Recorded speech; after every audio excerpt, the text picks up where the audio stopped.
banyak sekali intervensi teman-teman. Jadi apa susah dengan jarak 1000.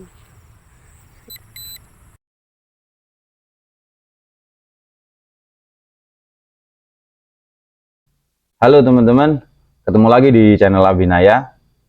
Nah, di video yang tadi itu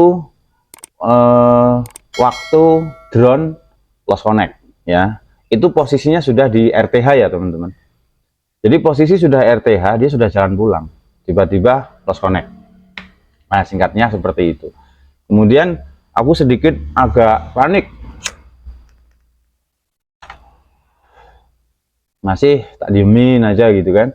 Terus kemudian aku tunggu sampai 30 menit. Asumsiku menunggu 30 menit itu berarti baterai habis. Kalau dia 30 menit itu dia tidak pulang, berarti fix, dia jatuh. Kan gitu. Nah, singkat ceritanya 30 menit itu sudah nggak balik, tak cari ini drone. Tak cari, aku nanya ke orang-orang di situ, ada yang lihat drone jatuh apa enggak, ternyata nggak ada. Aku balik lagi ke home point. Ya aku pikir tetap semoga balik gitu kan, walaupun sebenarnya sudah enggak sih, tapi yang namanya orang panik gitu kan. Terus nggak ada, tak cari lagi gitu, tetap nggak ada, tetap nggak ketemu. Nah aku pulang, aku bilang nih sama istriku kalau droneku jatuh gitu kan. Istriku kaget. Nah terus kemudian pas di rumah itu aku sudah sambil nyari-nyari info grup Kasongan, karena kan aku terbang di wilayah desa wisata Kasongan, Bantul ya, Yogyakarta. Nah, di situ aku ada om dari istriku di sekitaran Kasongan, di Kasongan mah kan. Aku minta tolong sama beliau untuk apa? Untuk informasi lah, untuk info. Mungkin om itu ikut di grup apa gitu. Ya singkat ceritanya om ini terus posting di grup-grup itulah, singkatnya gitu lah. Terus istriku itu bilang dia punya kawan di Kasongan, namanya Mas Moko gitu. Tapi nomor HP-nya nggak ada. Terus ya udah cari aja rumahnya. Terus kita ke rumahnya. Nah, sebelum kita ke rumah Mas Moko ini, kita jalan dulu, nyari dulu. Kita ke angkringan yang aku pikir di situ mesti banyak orang nongkrong kan. Pasti nanti kalau ada yang nemu pasti cerita-cerita segala macam itulah ke beberapa angkringan. Tapi terus oke lah sudah. Nah, pas perjalanan pulang aku mampir ke rumahnya Mas Moko itu, temennya istri aku. Terus kemudian ngobrol, cerita kalau droneku jatuh bla bla bla bla, jenisnya ini, ciri-cirinya begini gitu kan. Nah, si Mas Moko ini dia terus bikin story, bikin status gitu kan. Udah setelah selesai, aku pulang nih sama istri aku. Pulang 1 jam aku lagi duduk di depan itu di teras. 1 jam kemudian aku ngecek HP-nya istri, karena HP-nya istriku itu ada telepon, tak diem ke gitu loh. Terus setelahnya aku buka, ternyata si Mas Moko ini WA, dia ngirimi foto droneku gitu loh. Wah, alhamdulillah nih, aku kaget juga gitu kan. Ternyata itu drone aku tuh jatuh di rumah temennya Mas Moko, tepatnya di belakang rumahnya Mas Moko. Kan masih masih untung banget aku. Gitu terus akhirnya tak telepon nih Mas Moko. Nanya gimana Mas? Nanti aku tak kasih terus diantar ke situ ya. Oke nanti tak antar. Nah, udah ini aku kesana lagi sama istriku, diantarlah aku ke rumah temennya, yang ternyata rumahnya temennya itu sebenarnya aku sudah lewat di pencarian kedua, itu aku sudah lewat. Jadi rumah dia itu di belakang makam, aku sudah lewat depan makam itu gitu. Nah singkat ceritanya aku sampai sana, tak lihat kondisi droneku gitu kan, itu di yang itu jatuhnya itu di rumahnya Mas Karyadi namanya. Kata Mas Karyadi, Mas saya ketiban bom, katanya kayak gitu. Karena drone itu jatuh di ketinggian sekitar 80 atau 100 meter lah. Pokoknya antara itu, aku lupa. Kayaknya kalau nggak salah itu di 100 meter sih malah kayaknya. Gitu. Nah kondisinya bagaimana setelah drone jatuh? Nih, kemarin sudah tak rekam. Sudah pas awal-awal sudah tak bawa pulang, terus kemudian tak rekam. Ini videonya. Oke, jadi seperti ini kondisinya teman-teman ya. Jadi ini armnya patah, depan belakang patah, terus ini cover GPS-nya benjut. Nih, penyok nih. Ini baling-baling patah satu. ini yang depan, karena yang depan ini langsung patah nih. Terus di samping sini ini pecah bodinya, karena ini jatuh dari sekitaran 100 meter teman-teman. Kalau yang sebelah sini aman ya, sebelah kanan aman, armnya juga utuh, enggak masalah, motornya juga enggak masalah. Terus ini yang kaki yang kiri juga patah ini ya, ini patah, jadi nanti kita ganti ini dua-duanya. Terus kemudian di bodinya sini juga yang bagian depan nih, ini kebentur juga, penyok di sini. Jadi yang penyok di sini, terus kemudian di sini di bagian cover GPS di sini pecah teman-teman. Nah, gimbalnya ini sepertinya aman, semoga aman. Coba kita buka ya. Gimbalnya ini kelihatannya nggak apa-apa, aman. Nanti akan tak coba ya. Kemarin sebenarnya udah tak coba, masih bisa semua nih. Nanti tak pastikan nanti yang perlu diganti kira-kira yang apa saja gitu. Ini memang baling-baling sengaja tak lepas.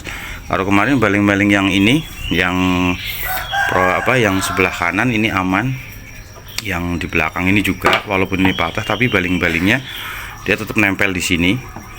Tetapi untuk yang bagian depan ini patah ya, yang bagian depan ini patah nih. Ini mungkin ya benturan ya, benturan pas jatuh. Jadi kalau misalnya di atas kayaknya nggak mungkin. Ini kan soalnya lentur ya teman-teman ya, ini kan lentur nih, ini nggak bakalan kalau di atas. Cuma memang yang jadi pertanyaan kemarin itu apa gitu sebabnya, apa GPS-nya loss apa bagaimana, aku nggak tahu itu teman-teman. Nah, nanti ini mau tak coba, ini kira-kira semuanya masih berfungsi dengan aman apa tidak gitu. Jadi ini kita mau lihat, ini baterainya agak ke atas ya teman-teman ya, karena ini di bawah kan kena benturan. Sekarang aku mau coba ini tuh masih fungsi enggak. Jadi ini pengecekan, nanti kalau mau beli kira-kira yang mau dibeli yang mana. Sekarang kita hidupkan.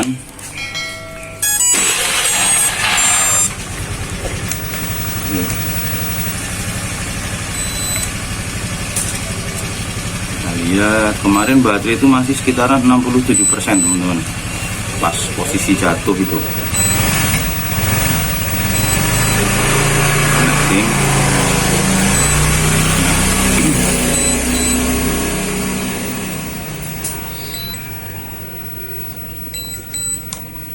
Kemarin sebenarnya sudah tak cek dan normal sih, cuma kita pastikan lagi biar nanti nggak salah beli. Ini yang mau dibeli yang mana.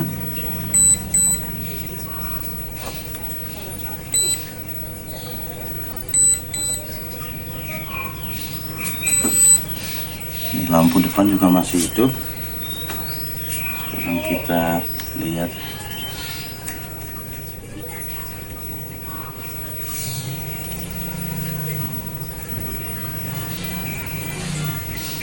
Oke, ini kamera masih. Oke, ini kamera masih aman teman-teman ya. Sekarang kita gerakkan.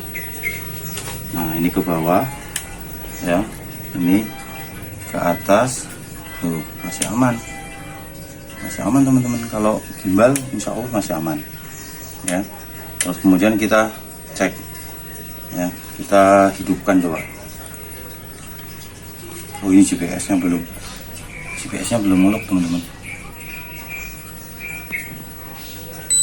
Nah, ini GPS sudah ngelok, coba kita hidupkan. Nih teman-teman bisa lihat di sini dia masih muter aman, di sini juga masih muter ya, di sini nggak ada ya, jadi ini masih aman, nggak ada masalah. Jadi untuk motor segala macam ini nggak ada masalah ya teman-teman. Jadi nanti gantinya hanya ini pun ini lengkap ya semua. Ini berarti ini kaki sama motornya. Kalau yang ini sebenarnya hanya kakinya aja, ini kakinya aja ini. ya, tapi mungkin ini belilah, nanti beli dua-duanya. Oke, ini kamera juga aman, gimbal masih aman. Oke teman-teman, seperti itu ya. Nanti kita akan beli yang bagian ini saja. Kalau ini masih ada cadangan. Dan untungnya memori yang ada di drone itu masih ada teman-teman, masih utuh.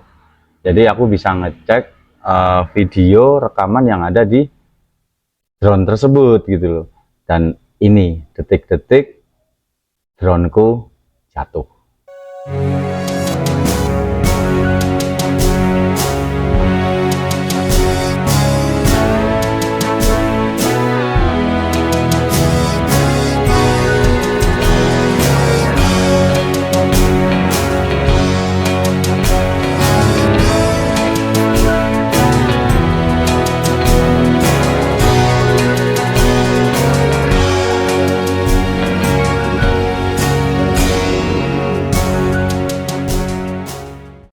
Nah, sekarang pertanyaannya begini teman-teman, kenapa drone itu bisa jatuh? Kira-kira penyebabnya itu apa? Nah, ini yang kemudian kita analisa. Tapi disclaimer dulu ya teman-teman. Aku di sini menggunakan aplikasi 369 versi 2. Dan sebodoh-bodohnya aku, sepemula-pemulanya aku tidak pernah yang namanya menyalahkan aplikasi ya, disclaimernya itu teman-teman. Aku nggak pernah sama sekali menyalahkan yang namanya aplikasi, ini sebagai catatan. Terus yang kedua, kondisi armada aku pastikan semuanya baik-baik saja, dari GPS, motor, propeller, atau yang lain semuanya baik-baik saja. Motor tidak ada masalah, tidak ada istilahnya apa ya, mungkin ada seret atau kemasukan pasir segala macam, tidak ada sama sekali. Terus kemudian GPS juga aman. Pokoknya intinya aku setiap kali mau terbang mesti aku pastikan dulu. Bahkan yang namanya kalibrasi, aku jarang kalibrasi. Kemarin itu tak kalibrasi karena waktu itu memang di tempat yang baru ya. Jadi begini juga teman-teman, sebenarnya aku biasanya terbang tidak di tempat itu. Aku biasanya terbang itu di sebelah rumah dekat masjid. Cuma pagi itu karena aku ke tempat yang di dekat masjid itu ternyata banyak sekali kuntul di situ. Kuntul ya, bukan yang lain. Banyak sekali banyak sekali kuntul di situ. Makanya aku bergeser ke tempat yang lain itu. Nah, begitu aku bergeser ke tempat lain, terbangnya ke arah yang sama. Dan sebagai catatan, aku terbang di area situ, di atas Kasongan itu sudah berkali-kali teman. Bukan hanya sekali itu tok, bukan. Aku sudah berkali-kali terbang di situ dan semuanya baik-baik saja. Tidak ada masalah apapun. Itu. Nah, sekarang yang aku cermati gini. Begitu aku terbang, itu terbang ke arah matahari ya, ke arah wetan waktu itu. Teman-teman bisa lihat itu backlight ya.